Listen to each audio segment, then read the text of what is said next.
Next, may we call on Mr. Lai Yuk Ching Kevin from Hong Kong. Hello. Yeah, good afternoon. Since I come from Hong Kong, I want to teach you how to say hello in Cantonese. Is it good?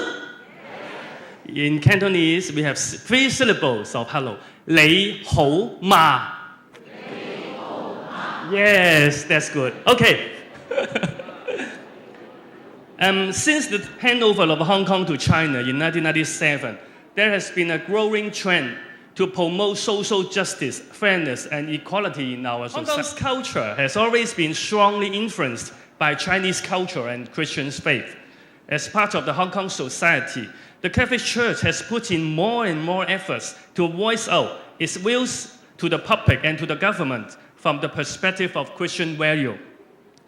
In February and September of 2012, our diocese has made 2 public statements. The first one was titled, Some Expectation About the Future SAR Government. What means by SAR is a special administrative region. In China, there are 2 special administrative regions, government. One is Hong Kong, one is Macau. The government envisioned by the Catholic Church in Hong Kong, it emphasized that the political system is the key to healthy society, which should always aim at the common good.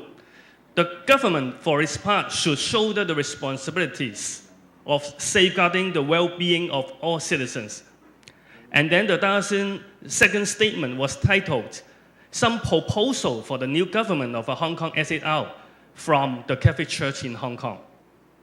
It expressed the hope of the Church that the new official in the government would, as pledged, fulfill their duties with loyalty, take care of citizens, protect and promote the common good.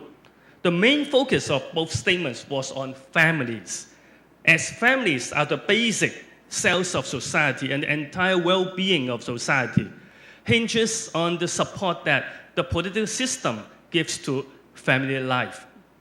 What is good for the family is always good for the society. All families enjoy basic rights, which must not be violated or tampered with.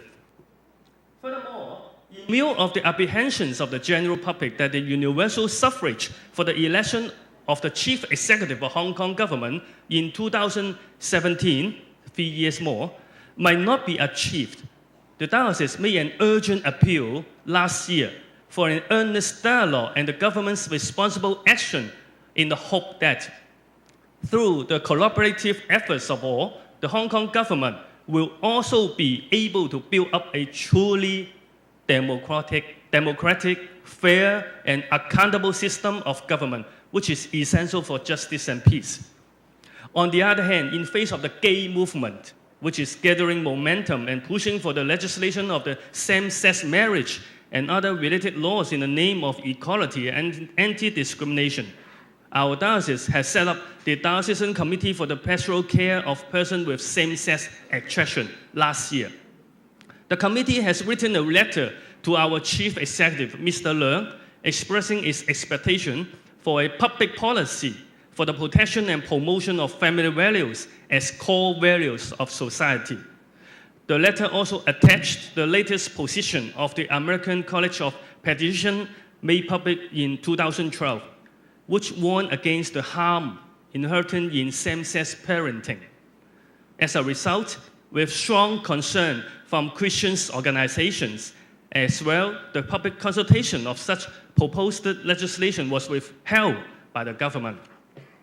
Similarly, our Cardinal John Tong wrote a letter in January this year to all Catholic legislators, examining from the perspective of the Catholic teaching and highlighting the role of the Catholic legislators, the possible negative consequences of the enactment of the Sexual Orientation Discrimination Ordinance. In response to the proposed Marriage Amendment Bill 2014, following the controversial majority judgment of the Court of the Final Appeal in W. Last year, our diocese has sent a letter to the Legislative Council maintaining that civil legislation, being an instrument to advance the common good, should always be construed and formulated accordingly.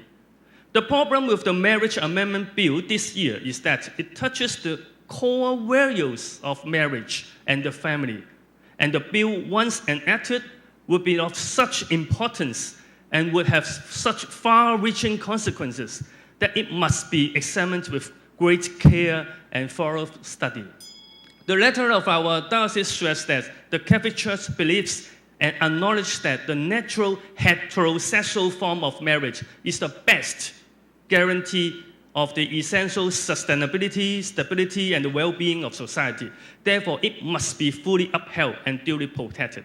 In conclusion, it is the duty and mission of the Catholic Church in Hong Kong, as the Catholic Church worldwide, to harmonize civil legislation and culture with the gospel, with the aim of promoting basic human rights and the common good of society. With our society becoming more and more secularized, our local church is facing new challenges to gospel values. Yet, the preaching of the good news remains as ever her most important mission. Thank you. Thank you very much, Mr. Lai Yuk Ching Kevin.